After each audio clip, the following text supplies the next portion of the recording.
It's been nearly a month since a man opened fire from a hotel room in Las Vegas, killing 58 people. Victims and survivors were from all over the U.S., including from here in Central Texas. The Night Beat's Brandon Jones sat down with a survivor who's still recovering physically and emotionally.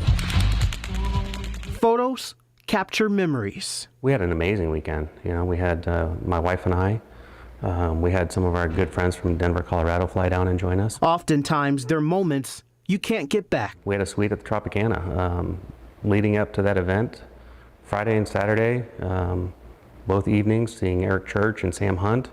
To day drinking. I mean, we had an amazing time. Chad Dowse looks at these photos now and he thinks about how these could have been the last ones taken of him. These photos were taken 2 days before the shooting at the Route 91 Harvest Festival in Las Vegas.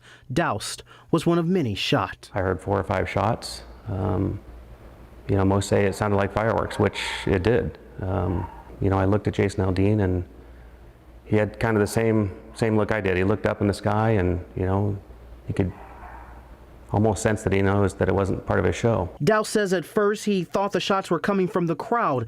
They didn't run due to the chaos. I think it was the 3rd round of automatic fire when we were on the ground and I was covering my wife and our 2 friends, and it was when I was shot.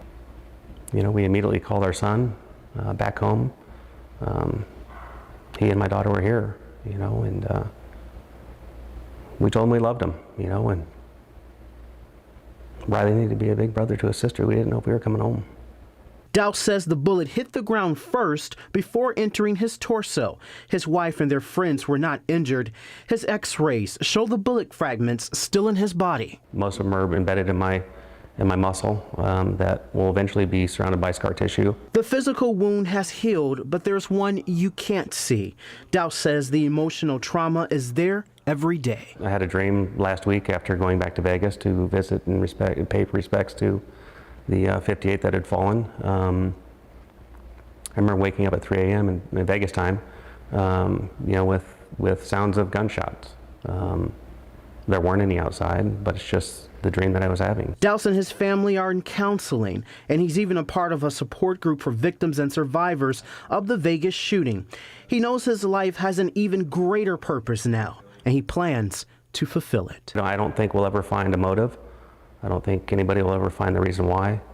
And with that, you know, my wife and I are positive people, and we wake up each morning and praise the Lord, and we're blessed to be here. In Spicewood, Brandon Jones, KVUE News, Night Beat. Dowse says if the city plans an event next year, he will go.